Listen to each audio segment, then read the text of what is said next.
Boa noite, amada igreja. Louvado seja Deus, porque estamos cultuando o único Deus verdadeiro, esse Deus que deve ser louvado. E esse Deus que é louvado neste culto, Ele fala conosco, já tem falado, e certamente é a nossa oração que Ele fale por meio da sua palavra. Tá? Então vamos abrir as Escrituras, carta de Paulo aos Efésios, vamos dar sequência ao nosso estudo da carta de Paulo aos Efésios, capítulo de número 3. Hoje nós trabalharemos do verso 7 ao verso 13. A carta de Paulo aos Efésios, irmãos, ela é interessante, porque desde o capítulo 1, Paulo vem trazendo argumentações, e ele escreve de uma maneira onde, às vezes, é até difícil entendermos onde ele para, onde ele continua, até para traduzir não é fácil. Tá? Então, o texto de hoje ele tem grande ligação, obviamente, com o que vimos no domingo passado. Tá certo? Daria para, inclusive, olhar ele como uma só perícope, mas por questões de logística da entrega do sermão, né, tanto conteúdo, essa divisão se faz necessária também. Tá certo? Efésios 3, de 7 a 13. Assim está escrito, farei a leitura, prestem bastante atenção. Do qual fui constituído ministro, conforme o dom da graça de Deus a mim, concedida segundo a força operante do seu poder. A mim, o menor de todos os santos, me foi dada esta graça de pregar aos gentios o evangelho das insondáveis riquezas de Cristo e manifestar qual seja a dispensação do mistério, desde os séculos, oculto em Deus, que criou todas as coisas, para que pela Igreja a multiforme sabedoria de Deus se torne conhecida, agora dos principados e potestades nos lugares celestiais, segundo o eterno propósito que estabeleceu em Cristo Jesus, nosso Senhor, pelo qual temos ousadia e acesso com confiança, mediante a fé nele. Portanto, vos peço que não desfaleçais nas minhas tribulações por vós, pois nisso está a vossa glória. Louvado seja Deus. Oremos uma vez mais. Senhor Deus, amado Pai, te louvamos, ó Deus, pela Tua palavra. Confesso ao Senhor que minhas pernas tremem, ó Deus, o corpo transpira, se aquece, porque neste momento, ó Deus, me faço mensageiro da parte do Senhor. Por isso, ó Deus, com muita singeleza de coração, eu rogo, ó Pai, sê propício a mim, me ajude, ó Deus, na exposição, na explicação da Tua palavra, ó Deus, que apresenta riquezas tão gloriosas, tão maravilhosas, e ajude os meus irmãos a darem a atenção devida, ó Pai, que apesar de mim e das minhas possíveis limitações ao falar, ao explicar o sermão, que o Teu Espírito haja nos corações, ó Deus, aplicando, ó Deus, dando discernimento, entendimento da Tua palavra. Sê conosco, sê com a Tua igreja. Rogamos isso no nome de Jesus. Amém. Amém. Amados irmãos, no século XIX, na Suécia, um homem chamado Alfred, ele veio de uma família de inventores, cientistas, químicos, físicos, pessoas que inventavam diversas coisas que traziam um certo benefício para a sociedade, e ele também se tornou um inventor, ele era químico. E uma das suas invenções foi a dinamite. Ele foi quem inventou a dinamite, com o objetivo de trazer progresso para a sociedade, com o objetivo de cooperação, inclusive nas obras civis, nas minas. Ele inventou a dinamite no século XIX.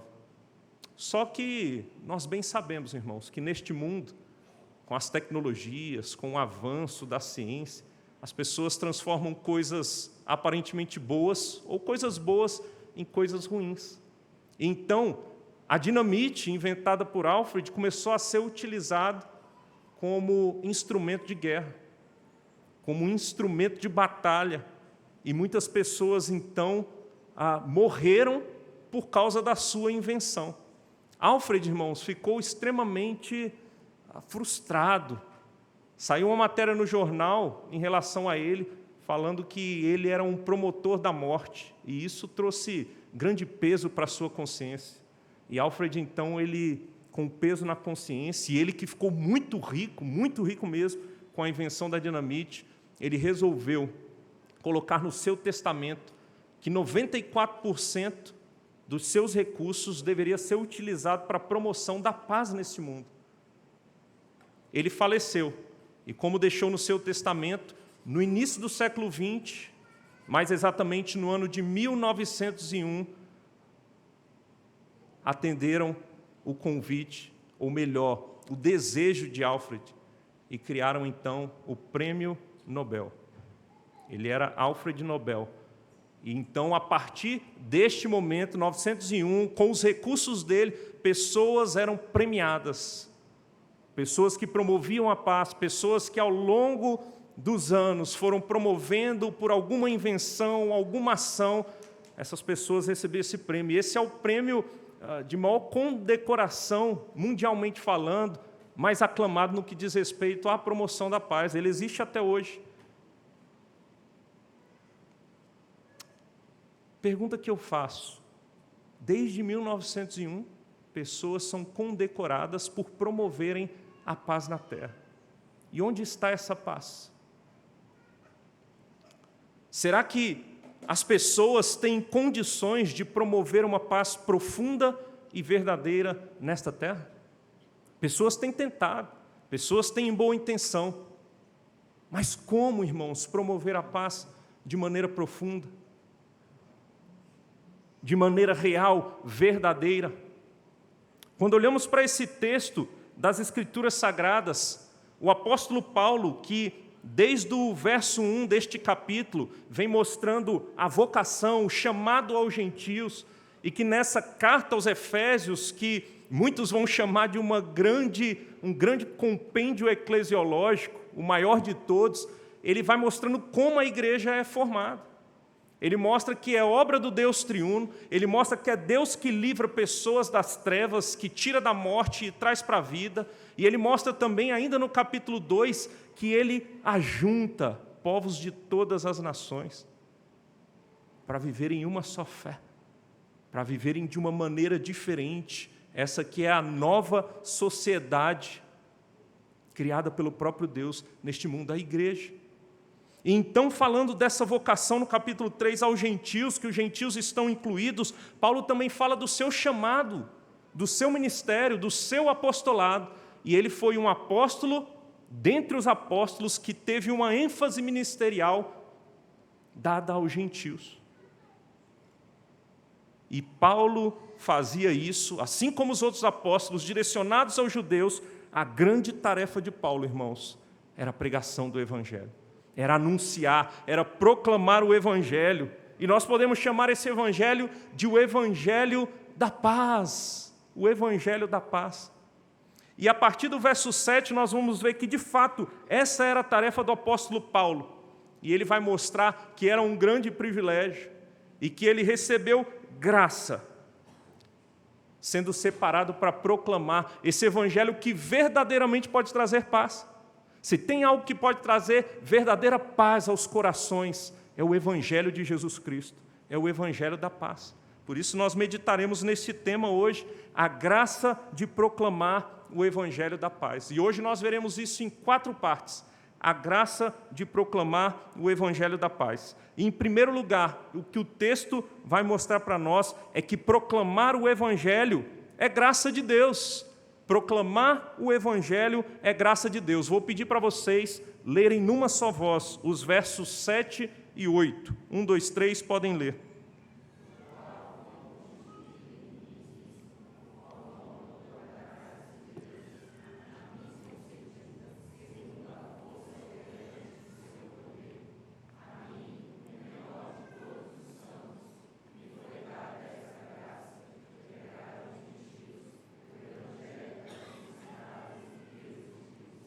Amém, louvado seja Deus. Irmãos, o apóstolo Paulo, começa o versículo de número 7, como eu disse, aqui nós temos uma grande perícope, ele começa com um do qual. Essa conjunção ela está ligando o que Paulo vinha dizendo com o que ele está dizendo agora. E olhem só que interessante, no verso 6, o que o apóstolo Paulo vai dizer. Ele diz, a saber que os gentios são co-herdeiros, ele está explicando a revelação dos mistérios de Deus, membros do mesmo corpo, coparticipantes da promessa em Cristo Jesus, por meio do quê? Do Evangelho. Por meio do Evangelho, por meio dessa boa notícia, Deus ele está fazendo dos gentios participantes do mesmo corpo, juntamente com os judeus, o corpo de Cristo, a igreja que o Senhor Jesus está formando, que o Senhor nosso Deus está formando. Então é do Evangelho que o apóstolo Paulo está falando. Ele está falando do qual, do Evangelho, fui constituído ministro, conforme o dom da graça de Deus. Paulo, irmãos, ele diz que foi constituído. Nós temos um verbo aqui na voz passiva. O que isso quer dizer? Paulo ele não diz que ele se constituiu. Paulo ele não está dizendo que ele se colocou na condição de apóstolo, de ministro, de pastor. Não. Ele foi chamado por Deus. Foi Deus quem o colocou nessa condição. Não foi Paulo que, pelos seus próprios méritos, não foi Paulo que, sendo promovido na caminhada cristã, como se fosse uma carreira, chegou a ser um apóstolo de Cristo. Não. Ele foi separado por Deus e o próprio Deus constituiu o apóstolo Paulo ministro. E essa palavra é a palavra diáconos, que significa servo. Servo. Paulo foi feito por Deus servo do próprio Deus. Como um servo que tem um senhor, como alguém que se submete, como ele mesmo chega a dizer que ele é escravo de Cristo, ele tem um grande rei, e ele agora serve, vive para esse grande rei. Ele é um súdito que serve esse rei. E o grande serviço do apóstolo Paulo é justamente a pregação do Evangelho. É anunciar o Evangelho. Paulo foi separado por Deus para essa nobre tarefa, irmãos. E ele ainda conclui o verso 7 dizendo que é um dom da graça de Deus. Ou ele segue o verso dizendo, eu fui constituído ministro conforme o quê? O dom da graça de Deus. Paulo entende que ele ter sido separado é um ato da graça de Deus. É um presente da parte de Deus. É um privilégio que Deus concedeu ao apóstolo Paulo. É graça, irmãos. Ser um servo de Cristo, ser um servo do Senhor é graça. Graça essa que ele vai dizer, a mim concedida segundo a força operante do seu poder. É uma graça que opera poderosamente, porque para um pecador ser transformado, para que um coração de pedra seja tirado e seja dado um novo coração, irmãos, só no poder de Deus. Ninguém tem poder, não há dinamite no mundo que possa transformar, que possa explodir um coração duro, transformando e dando um novo coração. É no poder de Deus, somente Deus pode transformar o pecador. Somente Deus pode mudar a condição do pecador. Somente Deus pode iluminar a mente e dar um novo sentido, um novo rumo para a vida do pecador. Somente Deus, irmãos. Ninguém pode, somente Deus. E Ele exerce isso por meio do seu poder. O poder do Evangelho, o Evangelho que é o poder de Deus para a salvação. Paulo foi atingido pelo Evangelho, Paulo ouviu o Evangelho, foi regenerado, transformado, e atentou-se para o Evangelho, creu no Senhor, e agora ele é alguém que proclama essa verdade, porque foi agraciado por Deus para isso. Que maravilha, irmãos, que maravilha, é graça do Senhor, e Paulo entende isso, e ele continua dizendo o seguinte, no verso de número 8, a mim, o menor de todos os santos. Paulo, ele olhava para ele mesmo, sendo o apóstolo chamado pelo Senhor, sendo o homem usado por Deus como ele era usado, ele olha para ele e diz, a mim, o menor de todos. É interessante, irmãos, essa palavra, menor de todos, é a tradução da palavra elakistóteros, E é interessante que é um adjetivo e significa menos que o mínimo. Paulo está dizendo, eu sou menos que o mínimo, eu sou menor que o mais baixo dentre os santos. Eu sou o menor entre todos os santos. Entre o povo de Deus, eu entendo que eu sou o menor, sou menor que o menor. É isso que ele está dizendo. E Paulo considerava-se assim mesmo. Paulo ele chega a dizer, quando escreve sua primeira carta aos Coríntios, capítulo 15, verso 9, que ele era o menor dentre os apóstolos. Aqui há uma progressão, e Paulo está dizendo, não é só entre os apóstolos, não. Eu sou o menor que o menor entre os santos. E se nós olharmos para a primeira carta de Paulo a Timóteo, capítulo 1, versos 15 e 16, ele vai falar que entre os pecadores, ele é o principal. Era assim que Paulo se via, irmãos. E é isso que o Evangelho faz em nós. O Evangelho, ele não faz quando ele nos alcança, quando a graça de Deus nos alcança, ela abre os nossos olhos e ao invés de fazer com que nos achemos superiores, quando os nossos olhos são abertos, irmãos, nós entendemos quem nós de fato somos. E Paulo se via como menor. Quando os nossos olhos são abertos, nós saímos do centro da existência, ou melhor, a gente acha que está no centro da existência, pensa que o planeta, o Sol, orbita ao nosso redor, e a gente entende que o Senhor Deus é o centro de todas as coisas. Porque dele, por meio dele e para ele são todas as coisas, disse o próprio apóstolo. É o que acontece. E permita-me fazer um comentário, irmãos, a nível de aplicação para nós, ou reflexão. Infelizmente, irmãos, muitos de nós, e todos nós corremos esse risco, quanto mais conhecemos de Deus, e ao conhecermos, certamente é resultado da graça de Deus, o conhecimento que temos do Senhor, nós começamos a nos achar superiores. Nós achamos que nós somos melhores, olhamos para o outro de cima para baixo, achando que nós estamos sendo elevados, nosso nome está sendo engrandecido. Não, irmãos. A graça do Senhor, ela deve nos atingir e nós começamos a olhar de baixo para cima, como servos, acima de tudo do Senhor, servindo o nosso Deus nesse mundo, entendendo que somos servos e que se não fosse a graça estaríamos perdidos. Paulo entendeu essa realidade. E olha só que interessante o contraste. Ele diz que ele é o menor de todos os santos e a ele foi dada a graça de pregar o quê? O evangelho das insondáveis riquezas de Cristo. Que maravilha, que contraste. Eu sou pequeno, eu não sou nada, eu sou o menor de todos, eu sou o principal dos pecadores. Mas a graça me alcançou e agora eu tenho o privilégio de compartilhar a maior de todas as mensagens. Eu tenho o privilégio de compartilhar a mensagem que traz as riquezas insondáveis de Deus. Insondáveis. Elas são tão grandes que nós, seres humanos, não conseguimos estimar de fato. Ela transcende a nossa capacidade de estimativa. Em outras palavras, e nas palavras do próprio apóstolo Paulo, na sua segunda carta aos Coríntios, 4:7, ele é um vaso de barro, carregando um tesouro inestimável. Nós somos estes vasos de barro, moldados, modelados pela mão do Criador, sustentados por esse Criador. O vaso de barro não vale nada, mas o que nós carregamos, inclusive a mensagem, é riqueza, é valorosa, é grandiosa, irmãos. Nós temos essa mensagem. Como não se sentir privilegiado por ter essa mensagem das insondáveis riquezas de Deus e ter o privilégio de compartilhar?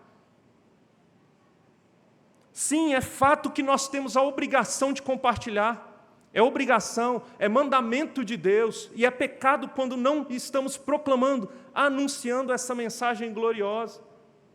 Mas além de um mandamento, irmãos, a lei de Deus, ela é prazerosa. E nós podemos ter prazer entendendo que é um grande privilégio proclamar essa mensagem. Porque nós também somos chamados para proclamar. O Senhor Jesus, e foi citado isso no último sermão, não posso deixar de citar novamente, antes de ser assunto aos céus, se volta para os seus discípulos e diz aos seus discípulos: toda a autoridade me foi dada no céu e na terra. Ide, portanto, por todo o mundo e fazei discípulos de todas as nações. Façam discípulos de todas as nações. E no texto correlato, registrado pelo evangelista Marcos, Marcos 16, 15 e 16, ele diz: ide por todo o mundo e fazei o quê? Preguem o evangelho. Preguem o evangelho a toda criatura. Todo aquele que crer e for batizado será salvo. Quem não crê, porém, será condenado. Nós carregamos essa mensagem, irmãos, essa mensagem que pode salvar pecadores, essa mensagem que é o meio que Deus resolveu utilizar para que então o pecador, depositando a fé nessa mensagem, eles então passam a ter a vida eterna. Você já parou para pensar nisso? Você já parou para pensar nessa realidade? Isso te traz, meu irmão, minha irmã, um senso de privilégio? Ou você é um tipo de cristão que só quer receber da parte de Deus e não acha um privilégio servir a Deus, inclusive com a grande comissão que Ele nos deu de proclamar esse evangelho? Você se importa com as pessoas que estão diante de você, que Deus coloca no seu caminho e anuncia essa mensagem rica, valorosa, a maior de todas as pessoas que Deus tem colocado no seu caminho? Ou você pensa: não, eu já criei nessa mensagem, está bom para mim? Você se vê como privilegiado? E por ser graça, isso deve gerar humildade no seu coração. Se é graça, se Deus te chamou graciosamente, Ele te dá a graça de proclamar. Sinta-se privilegiado e se humilhe na presença do Senhor. Seja humilde, como de fato um vaso de barro que carrega um tesouro inestimável. Pensemos nisso. Assim como o apóstolo Paulo recebe a graça de proclamar o evangelho, e é graça de Deus, nós somos agraciados e também temos essa tarefa no mundo que Deus nos colocou, de proclamar o evangelho da paz, o evangelho que traz paz. Mas em segundo lugar, irmãos, proclamar o evangelho promove paz entre os homens. É o que o texto vai mostrar para nós. Proclamar o evangelho promove paz entre os homens. Eu vou pedir para que leiam mais uma vez o verso 8 e agora o 9 também. 1, 2, 3, podem ler.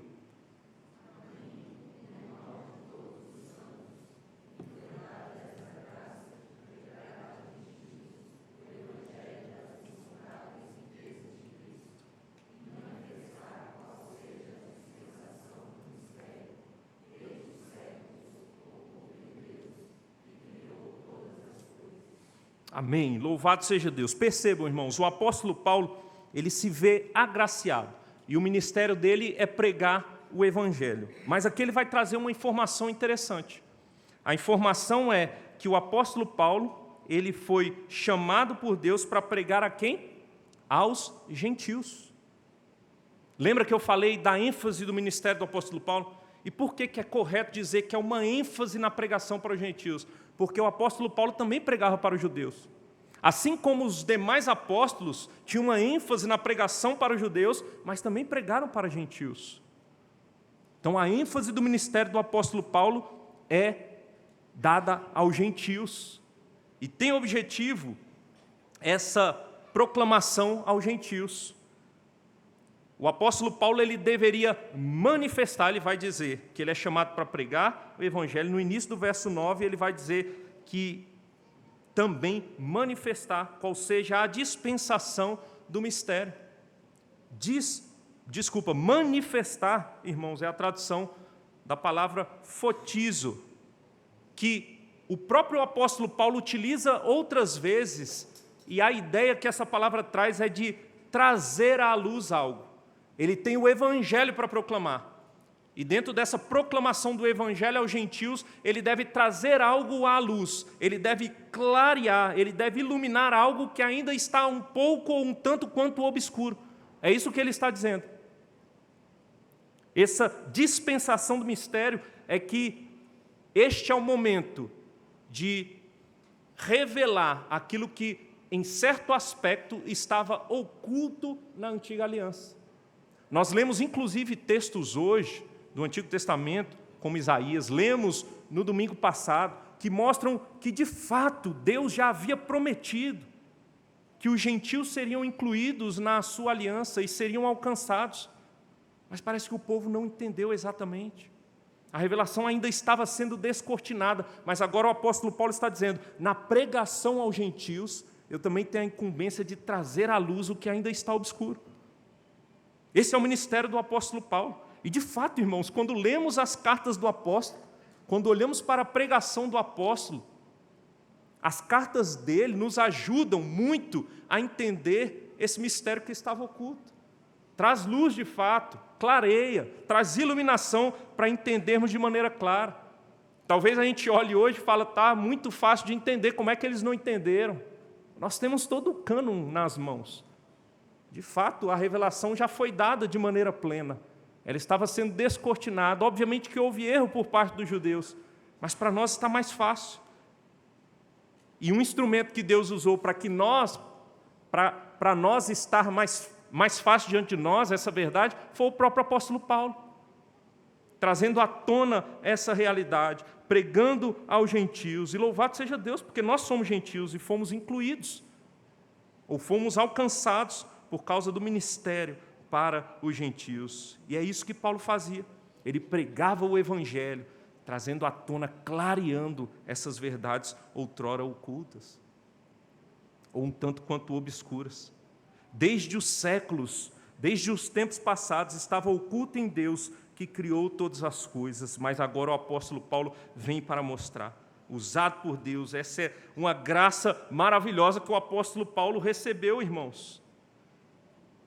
O plano de Deus já era esse, mas ele usa pessoas, ele usa seus servos para participarem da sua obra e cumprirem os seus propósitos. Que graça maravilhosa que o apóstolo Paulo recebeu. E essa pregação aos gentios, irmãos, é interessante porque os judeus, eles tinham grande guerra, eles viviam em guerra contra os gentios. Os judeus tinham grande inimizade contra os gentios. Havia entre o povo judeu até mesmo um grande preconceito contra qualquer gentio, qualquer povo de outra nação. Não havia, irmãos, possibilidade de relacionamento, de intimidade. Para a maioria dos judeus, não havia essa possibilidade. Não havia a possibilidade de sentar à mesa. Sentar à mesa com um gentio era um sacrilégio. Tanto é que o próprio Senhor Jesus é acusado por sentar com gentios, pecadores, por parte dos judeus, fariseus. Quem dirá ter uma vida religiosa comunitária? Quem dirá compartilhar do culto, da religião? Era impossível para o judeu. Para os irmãos terem uma ideia, o templo que Herodes reconstruiu, Herodes o Grande, houve uma descoberta arqueológica no ano de 1871 que descobriu uma inscrição, eles viram uma inscrição em latim e grego que dizia o seguinte, abre aspas, para o que estava escrito na inscrição: nenhum homem de outra nação ultrapasse a cerca ou encontre ao redor do templo. E qualquer que for pego será culpado e condenado à morte. Essa era a inscrição que tinha no templo. Para você ver que essa ideia de misturar, ainda mais religiosamente, era impossível, inconcebível para o judeu. E o evangelho que o apóstolo Paulo prega é o evangelho que quebra paradigmas. É o evangelho que, de fato, está trazendo à luz algo que estava oculto e está mostrando que essa parede da inimizade ela é derrubada. Essa parede da inimizade, por meio do evangelho de Cristo Jesus, ela é derrubada, ela é extirpada. E agora sim, judeus e gentios podem inclusive adorar ao mesmo Deus e devem adorar juntos. Louvado seja o nosso Deus. Por isso o evangelho da paz. A pregação do Evangelho promove a paz entre os homens, como vinha promovendo aqui por meio do ministério do apóstolo Paulo. Inclusive, irmãos, esse termo Evangelho da Paz é um termo que é utilizado 2 vezes no Novo Testamento. Se vocês derem um pulinho aí, no capítulo 6 de Efésios, é uma das vezes que é utilizado, quando Paulo está falando da armadura de Deus, no versículo de número 15, ele vai dizer, embraçando sempre o escudo da fé, 15, calçai os pés com a preparação do Evangelho da Paz. Nesse contexto faz todo sentido, a ideia de paz. Aqueles que estão em guerra, aqueles que são inimigos, o Evangelho está juntando um povo, formando a igreja do Senhor com gente de todas as nações. Preguem esse Evangelho, encalcem o Evangelho, os pés com esse Evangelho da paz, que traz paz, que une povos, que une os homens. Irmãos, eu queria dizer que o Evangelho continua promovendo paz nos nossos dias. Você quer ser um verdadeiro promotor da paz entre os homens? Você quer ver a paz entre povos, entre pessoas que vivem guerreando? Inclusive, esse é um grande clamor da sociedade, né? Por paz, paz. Nós queremos paz. Pregue o Evangelho da paz. Anuncie o Evangelho da paz. Anuncie essa boa notícia de que em Cristo Jesus e por meio de Cristo Jesus nós temos a salvação, nós temos a reconciliação com Deus e, consequentemente, as pessoas se reconciliarão. Nós vivemos num mundo, irmãos, onde há grandes separações, há pessoas se envolvendo em tudo quanto é grupos minoritários para lutar as lutas dos grupos minoritários. Eu queria dizer para você, se você quer trazer paz profunda, real, para os homens nessa terra, pregue o Evangelho. Muitas vezes, se unir a esse tipo de grupo, movimentos, muito mais traz separações e guerras, mas o Evangelho é o que pode trazer paz real, pode trazer comunhão verdadeira e profunda aos homens. É o Evangelho, irmãos, que produz a verdadeira unidade entre os homens. A igreja é a unidade do povo de Deus, é esse corpo. Paulo vai dizer, aí no capítulo 4, não precisa nem pular a página, olha o que diz aí o apóstolo Paulo, a partir do verso 3 até o 6.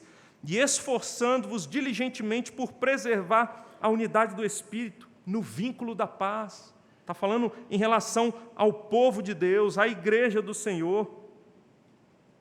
Há um Espírito que habita em todos nós e que traz um vínculo, chamado de vínculo da paz, que traz unidade, união, paz entre o povo de Deus. E por que traz paz? Ele vai dizer, há somente um corpo. É um corpo, não são vários corpos. Nós fazemos parte do mesmo corpo. Há um só Espírito, como também fostes chamados numa só esperança da vossa vocação, há uma só esperança. Há um só Senhor, irmãos, o mesmo Senhor do irmão que está do seu lado é o seu Senhor. E Ele rege as nossas vidas de uma só maneira, por meio da sua palavra, há uma só fé. A fé no Evangelho, a fé em Jesus Cristo. Há um só batismo.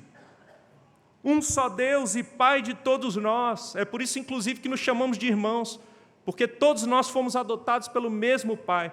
Todos nós somos co-herdeiros das promessas do Senhor. Ele ainda vai concluir dizendo, há um só Deus e Pai de todos, o qual é sobre todos, age por meio de todos e está em todos. Não existe unidade na face da terra maior entre os homens do que a igreja, do que esse povo que é remido pelo Senhor nosso Deus, por meio de Jesus Cristo, do sangue de Jesus. Nós somos lavados, nós somos limpos pelo mesmo sangue. Não corre nas nossas veias o mesmo sangue, mas o mesmo sangue lavou cada um de nós. E não há vínculo maior, irmãos. Não há unidade maior. O Evangelho promove essa unidade maravilhosa e gloriosa. Se olharmos aqui no contexto de Brasília, talvez, gente vinda de todas as regiões do Brasil, o Brasil que é um país continental. Um dia desses mesmo fui convidado para um almoço, uma moqueca baiana na casa do nosso irmão Anderson e Juliano. E que maravilha, irmãos. Estávamos lá comendo em Brasília uma moqueca baiana. Que maravilha, né? Mas para ficar mais bonito a unidade, tinha uma família colombiana. Vocês devem conhecer. Dona Olga, com a Girê e com a Silvia. Não é verdade? Família colombiana. Falaram até da cultura lá da Colômbia e a gente se divertia ouvindo a história uns dos outros, mas quando começávamos a falar das coisas do Senhor, é uma só mente, uma só palavra que nos guia e uma unidade maravilhosa.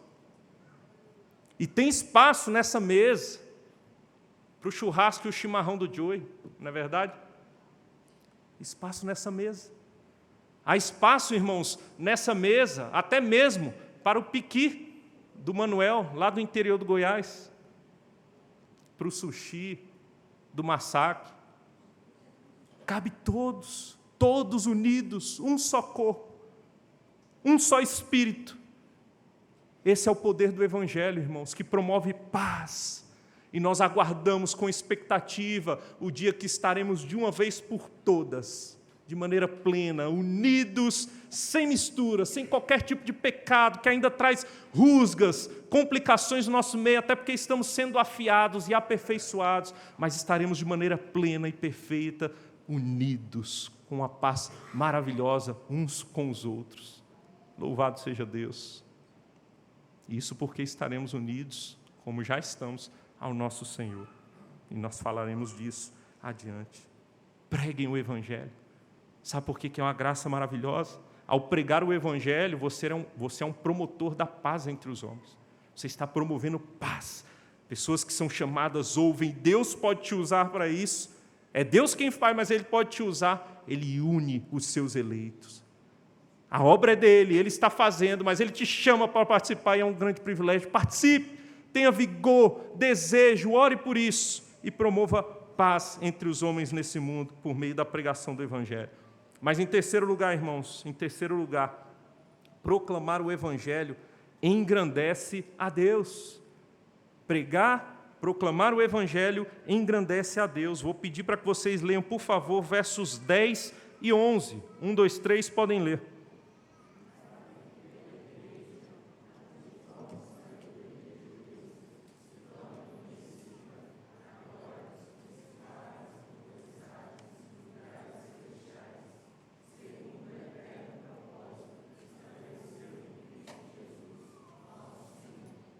Amém, louvado seja o nosso Deus. Pregue o Evangelho. Esse era o ministério do apóstolo Paulo, que é estendido à igreja, de certa maneira, não como apóstolos, mas como proclamadores, anunciadores desse Evangelho maravilhoso, que vai sendo instrumento de Deus para formar a sua igreja. E ele diz o seguinte: para quê? Para quê? Com o objetivo de quê? Ele diz aí no início do verso 10, pela igreja, por intermédio da igreja, essa união dos povos que está sendo formada, a multiforme sabedoria de Deus seja conhecida. Quando pregamos o Evangelho, e Deus vai agindo por meio da pregação, alcançando os seus eleitos, por meio da igreja, que está sendo formado, o povo de Deus unido, os eleitos santos sendo agregados, regenerados, transformados, a multiforme sabedoria de Deus, ou seja, as outras faces, as muitas outras faces da sabedoria divina no seu plano eterno, vai sendo manifestada, conhecida. E olha só que maravilha, irmãos, eu não sei você, mas quando Deus me alcançou, e eu fui entendendo esse plano maravilhoso de Deus, o que é a formação da igreja, como Deus olha para pecadores e resolve graciosamente amá-los, tirando-os das trevas, sendo eles merecedores de condenação, Ele traz para uma relação graciosa, uma aliança. Isso me deixa maravilhado, me deixa, irmãos, encantado, e quanto mais eu vou conhecendo, quanto mais eu vou compreendendo essas maravilhas, eu fico boquiaberto. Eu fico com mais desejo de adorar o meu Deus, falo, que obra maravilhosa. Mas deixa eu dizer uma coisa, se nós ficamos assim, e vamos descobrindo mais realidades, mais facetas da obra de Deus, o texto vai dizer que não somos só nós, seres humanos. Ele vai dizer que seres celestiais, principados e potestades, uma referência aos próprios anjos, irmãos, criados por Deus. Esses seres celestiais também olham para a obra do Senhor e eles ficam maravilhados. Eles vão conhecendo mais da obra de Deus. Talvez seja inclusive nesse sentido que o apóstolo Pedro disse que os anjos anelavam prescrutar essa obra que Deus está realizando pela pregação do Evangelho. Eles anelavam compreender, examinar, ver o que Deus estava fazendo. E à medida que vai sendo descortinada a obra do Senhor, os anjos ficam maravilhados. É uma obra gloriosa demais, irmãos. Deus é engrandecido nos céus pelo Evangelho que salva e congrega pecadores. À medida que o Evangelho vai sendo anunciado, pecadores vão sendo libertos da escravidão e do jugo do pecado, justificados diante de Deus por meio de Cristo, e congregados, agregados à igreja, ao povo do Senhor, os anjos ficam maravilhados. Como disse o Senhor Jesus, em Lucas 15:10, há júbilo diante dos anjos de Deus por um pecador que se arrepende. Louvado seja nosso Deus, irmãos. Eu fico maravilhado com essas verdades. Você sabia que quando você prega o Evangelho, Deus não precisa de você, Ele te dá esse privilégio. E um pecador se arrepende. Há festa nos céus, há júbilo entre os anjos, por causa de um pecador que se arrepende. E você tem esse privilégio. Você é chamado para participar dessa obra que engrandece o nome do nosso Deus, que manifesta a sua glória diante dos anjos, diante de toda a criação de Deus. Que maravilha! Não há nada nas Escrituras, pelo menos nas Escrituras, que diz que fazemos aqui na terra que promove júbilo nos céus, a não ser a pregação do Evangelho. Ou melhor, a pregação que resulta na conversão. Isso aí é com o Senhor, mas nós participamos. Que maravilha, irmãos! E ele vai dizer no verso 11, segundo o eterno propósito que estabeleceu em Cristo Jesus, nosso Senhor. Ou seja, esse plano glorioso foi estabelecido na eternidade em Cristo. Não é plano B, não. Já era o grande objetivo de Deus, manifestar a glória, a sua glória em Cristo Jesus. Na eternidade, ele só vai sendo descortinado, ele só vai sendo cumprido, mas já foi estabelecido na eternidade. Isso mostra quão perfeito é o nosso Deus. É por isso que os anjos ficam encantados e todos nós maravilhados com a obra que Deus está realizando por meio da sua igreja, ao congregar esses pecadores, transformando-os e fazendo o seu povo. Você tem levado em conta o fato de que você pode participar dessa obra gloriosa, que nem compreender plenamente a gente compreende. O pouquinho que a gente vai compreendendo, nós já ficamos maravilhados. E Deus chamou você. O apóstolo Paulo, ele dizia, eu sou o menor entre os santos, o menor do menor. E o apóstolo Paulo sabia bem acerca das profundezas do seu coração. Certamente, você conhece mais do que qualquer um de nós aqui as profundezas do seu coração. Talvez se você fazer uma autoanálise, isso é importante, irmãos, nós devemos constantemente fazer uma autoanálise, olhar para o nosso próprio coração. Você vai olhar e falar, eu sou mau.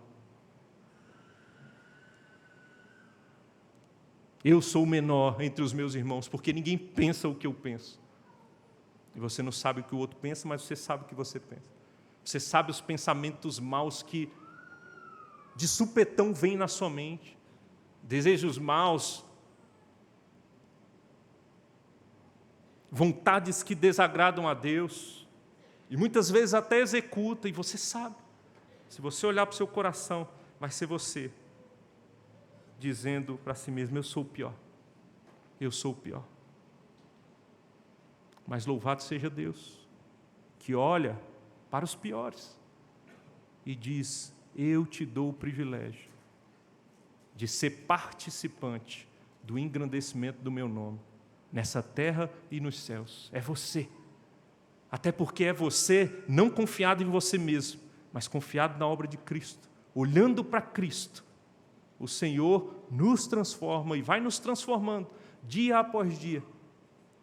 E por meio de Cristo, nós somos participantes dessa obra que engrandece o nome do nosso Deus na terra e nos céus. Pensemos nisso e tenhamos mais desejo de participar dessa graça maravilhosa de proclamar esse evangelho da paz. Mas em último lugar, irmãos, em último lugar, proclamar o evangelho decorre da paz com Deus. Proclamar o evangelho decorre da paz com Deus. E eu convido vocês para lerem versos 12 e 13 para finalizar. 1, 2, 3, podem ler.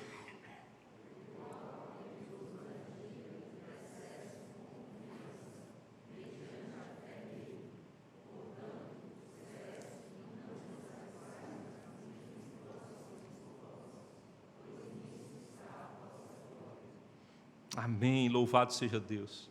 Esse eterno propósito que Deus estabeleceu em Cristo Jesus, e aqui está incluído esse grande plano de salvação, que nós podemos chamar dessa boa notícia da salvação em Cristo Jesus, por meio de Jesus, que é o centro dessa mensagem, nós temos ousadia. Nós temos ousadia e acesso com confiança, mediante a fé nele. Nós temos ousadia, e o termo aqui traz a ideia de uma liberdade em falar. Vocês já viram nos tempos antigos que para você se aproximar de um rei, de um soberano, você precisava ter autorização? Você não se achegava e saía falando, proferindo palavras, você podia acarretar em morte. Você não falava de qualquer maneira, você não se achegava como se fosse um íntimo e falava o que queria, na hora que queria. Não era assim que funcionava. É nesse sentido, irmãos, que nós temos aqui esse termo ousadia. Nós temos essa liberdade de nos achegar a Deus agora. Nós temos intimidade tamanha que nós podemos nos achegar e falar. Nós temos autorização para nos dirigirmos ao nosso Deus. E ele diz ainda que nós temos acesso, e acesso é liberdade para se aproximar. Nós podemos nos aproximar e falar com o nosso Deus. Nós podemos, em outras palavras, nos relacionar. Nós que estávamos longe, desgarrados, separados, nós que éramos filhos da ira, merecedores de condenação, agora temos liberdade para nos aproximar e nos relacionar com o nosso Deus, com confiança, com segurança, por meio da fé em Cristo Jesus. A nossa confiança está firmada em Cristo Jesus. É por crer no que Cristo Jesus fez, sendo Ele quem Ele é, o Filho de Deus perfeito, e Ele morrendo uma morte substitutiva. É por meio dele, não há outro nome dado entre os homens pelo qual importa que sejamos salvos. É somente por meio de Jesus, e nós temos essa firme segurança, e agora temos acesso a Deus. Louvado seja nosso Deus, irmãos. E o Evangelho proclama, se a proclamação do Evangelho promove paz entre os homens, ela só promove paz entre os homens porque antes promoveu paz dos homens com Deus. Nós éramos inimigos de Deus. Romanos 5:1, o próprio apóstolo Paulo vai dizer: justificados, pois, mediante a fé, temos paz com Deus por meio do nosso Senhor Jesus Cristo. O que faz com que o Senhor não nos olhe mais como inimigos, mas agora como amigos. Não mais como quem está em guerra, mas como quem tem paz. É a obra redentora de Cristo Jesus e a fé nessa obra maravilhosa. É Jesus, irmãos, que é o caminho, a verdade e a vida. Ninguém é reconciliado com o Pai, ninguém pode se achegar ao Pai senão por Ele. Nós fomos reconciliados por meio de Jesus Cristo. Nós estávamos em inimizade. O que cairia sobre nós era a pesada mão da ira de Deus para toda a eternidade. Você já pensou com profundidade sobre isso? Que você merecia a condenação eterna? Você merecia o inferno de fogo eterno? Porque pecou contra um Deus eterno, contra um Deus justo e santo, que executa a sua justiça. Você já parou para pensar que você passaria a eternidade condenado? Isso seria única e exclusivamente a operação da justiça de Deus. Permita-me dizer uma coisa, irmãos, para vocês. Todos aqui temos nossas histórias de vida. Uns sofrem mais que os outros. Uns encaram doenças, é luta na família, é perda de um ente querido. E isso traz dor, isso traz profunda dor. Tem gente que convive longo período da vida com dores terríveis. Há irmãos nossos que nesse exato momento que estamos aqui cultuando estão sendo perseguidos. Há irmãos que estão presos. Há irmãos que possivelmente estão sendo torturados. Que dor terrível. Mas eu queria dizer que nenhuma dor, sofrimento, lutas que passemos neste mundo se compara ao que merecíamos sofrer. Nenhuma. Não se compara nem de perto. Não se compara de maneira alguma ao que merecíamos por termos pecado contra Deus. Sabe qual é o pior inimigo que nós podemos ter, irmãos? Não é Satanás, não são os homens maus desse mundo, é o próprio Deus. Terrível coisa é cair nas mãos do Deus vivo. E nós éramos inimigos. E por graça e iniciativa dEle, pelo amor dEle, nós fomos feitos amigos, povo dEle, filhos, e agora temos acesso. Agora nós temos essa liberdade, nós temos paz com Deus por meio do Evangelho. Louvado seja o Senhor. Se essa verdade não enche o seu coração, nada mais vai encher. Se essa verdade não enche, aqui eu não estou dizendo que você deve expressar o que está no seu coração, mas seu coração deve ser mexido por essa verdade, porque é a maior de todas as verdades. O Senhor nos reconciliou, irmãos, por meio de Jesus. E agora podemos proclamar esse Evangelho que reconcilia pecadores. O apóstolo Paulo termina, verso 3, dizendo: portanto, vos peço que não desfaleçais nas minhas tribulações por vós, pois nisso está a vossa glória. Não desanimem, não fiquem desfalecidos, não percam o ânimo, porque eu me glorio e eu me alegro em estar sofrendo para proclamar o Evangelho, inclusive para vocês, porque aí está a glória de vocês, é no Evangelho. Aí está a glória de vocês, vocês receberam paz com Deus. Não olhem para as minhas tribulações, não. Eu sou servo de Cristo. Ele mesmo diz: por esta causa eu sou Paulo. Eu, Paulo, sou prisioneiro de Cristo Jesus. Eu sou servo de Cristo Jesus. E louvado seja Deus, se esse sofrimento traz frutos e glória a vocês, porque essa glória é a salvação que vocês recebem. Por isso, irmãos, vale a pena sempre pregar o Evangelho. Isso pode trazer inimizade, isso pode trazer dificuldades para a sua vida. Louvado seja Deus, se trouxer também. Vale a pena, irmãos. Vale a pena.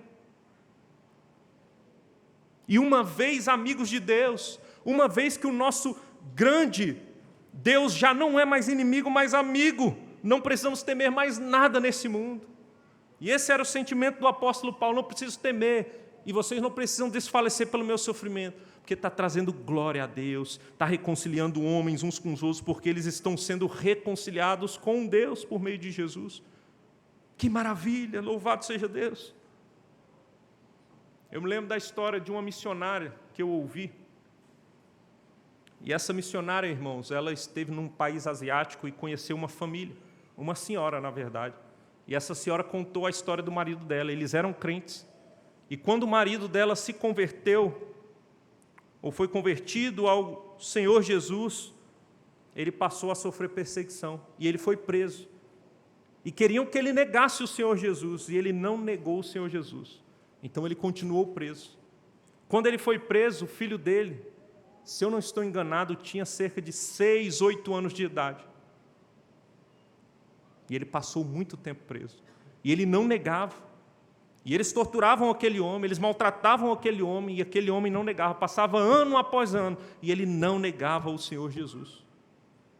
Porque ele entendeu que ele foi alcançado, e a riqueza do Evangelho. Até que tiveram uma ideia para tentar fazer ele negar. Pegaram o filho dele, que já estava com seus 26, 28 anos, ou seja, haviam passado 20 anos, irmãos, de prisão. E levaram o filho dele, que ele nem sabia a fisionomia do filho. Mas antes de levar o filho dele, já tinham feito uma tentativa. Cavaram um buraco de cerca de 1 metro e botaram ele de joelho. E ele não se movia, era só naquela posição que ele ficava. E ele ficou meses naquela posição. Quando o filho dele, então, viu o pai, porque permitiram esse contato, com o intuito de o filho fazer ele negar, ele viu a condição do pai deplorável. O pai dele havia até mesmo desaprendido a andar, as pernas dele já nem funcionavam. A pigmentação da pele dele é como se estivesse toda corroída. Ele estava destruído, acabado. O filho dele, no mesmo momento, se emocionou, o coração se encheu de emoção, ele correu junto ao pai que estava de joelho naquele buraco, e ele disse ao pai: Pai, nega diante desses homens Jesus. Jesus não vai se importar, não. Deus vai entender, olha a sua condição, nega diante deles. E depois a gente vê e se reconcilia e ajusta as coisas. E a resposta do pai foi uma só. E a resposta foi a seguinte: sim, eu amo a mensagem da cruz. Até morrer eu a vou proclamar. Levarei eu também minha cruz, até por uma coroa trocar. Irmãos, nós já temos paz com Deus. Ela é garantida. Se o maior dos inimigos já não é mais inimigo, é amigo, nada mais importa, não precisamos temer. A coroa da vida nos aguarda, porque temos paz com Deus e reinaremos num reino de paz com esse Deus eternamente, o príncipe da paz, e seremos co-herdeiros com Ele, coparticipantes, reinaremos juntamente com Ele, por causa dessa mensagem gloriosa que traz paz. Enquanto esse dia não chega, irmãos, proclamemos o Evangelho. Não neguemos o Evangelho. Anunciemos o Evangelho intrepidamente. Nós que já temos acesso, já fomos justificados, anunciemos a mensagem que pode justificar pecadores, que engrandece o nome do Senhor quando pecadores são agregados, são convertidos, regenerados, transformados. E Deus nos chama para participar dessa obra maravilhosa. Não há obra mais gloriosa nessa terra para nós participarmos. Há muitas outras atividades que nós podemos fazer, mas que instituições, ONGs fazem. Mas a pregação do Evangelho foi dada, essa graça maravilhosa a nós. Proclamemos então, obedecendo o nosso Deus, servindo o nosso Deus, exaltando o nome do nosso Deus e promovendo a paz com aquele que já nos deu paz. Vamos orar? Senhor Deus, amado Pai, te louvamos, Deus. Te louvamos pela Tua palavra gloriosa. Te louvamos, ó Deus, porque não éramos povo, Pai. E o Senhor graciosamente nos fez o Teu povo. Te louvamos, ó Deus, porque o Senhor nos dá o privilégio de proclamar essa verdade, para que outros sejam agregados, para que o nome do Senhor seja engrandecido, para que haja paz entre os povos que agora fazem parte do mesmo corpo, que são um só com o Senhor Jesus, o nosso cabeça. E tudo isso decorre do fato de nós termos sido encontrados pelo Senhor, de termos sido amados pelo Senhor e de termos sido, então, feitos amigos, ó Pai. Não estamos mais em guerra, mas temos paz com o Senhor. E essa paz procede de um só, é dada por meio de um só, e não há outro, ó Deus, que possa nos dar essa paz a não ser Jesus Cristo, o nosso Senhor, o Deus que se encarnou, se fez homem, levou sobre si os nossos pecados. Por meio dele nós fomos justificados, ó Pai, temos acesso ao Senhor, ó Deus, e por meio da sua ressurreição, temos a garantia então de que nem a morte poderá nos deter e de que reinaremos com o Senhor, somente por meio de Jesus. Reinaremos num reino de paz eternamente. E por isso damos glórias e queremos anunciar esse evangelho a todos os cantos, enquanto o Senhor não nos recolhe para si, enquanto não estamos definitivamente nesse reino de paz com o Senhor. Ó Deus, coloque esse senso no coração da sua igreja, Pai, que não nos contentemos em reter o evangelho para nós, que não nos contentemos, ó Pai, em sermos o povo que se chama pelo Teu nome e não anunciar. Ó Deus, o Senhor nos deu esse privilégio, que nós compreendamos isso e anunciemos intrepidamente. Oro assim, ó Deus, no nome santo de Jesus. Amém. Amém.